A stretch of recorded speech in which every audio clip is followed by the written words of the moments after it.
you've raised the issue of dark, and to say what I mean by the shadow, because often it's a concept that isn't familiar to listeners or viewers, and it's just worth probably unpacking that a bit more. So, when I talk about the shadow, I'm not speaking about something negative, and dark doesn't mean something destructive or evil or bad. What it is signifying is something that is hidden. So the term shadow comes predominantly from the psychologist Carl Jung, who used it as an archetype, almost like a figure, to describe the aspects of ourselves that at some point, normally in childhood, we stopped expressing. So either we denied it, we repressed it, or we suppressed it because it wasn't safe to feel or to express. So for example, let's imagine you're a child and you've got your toys and you want to keep them, you want to play with them. Somebody takes one of the toys and your parent says, "Don't be selfish, please share, don't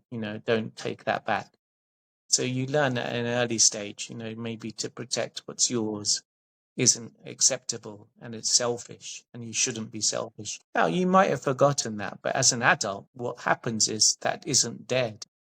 There's the phrase, I think it's by William Faulkner, the American essayist and Nobel Literature Prize winner, said, "The past is never dead. It's not even past." So in some way that can impact you in the present. For example, you might find that you overshare, that you don't protect your own boundaries, that you people please, and that in some way those messages are still, or you don't actually look after your own interests. Those messages are still impacting you now.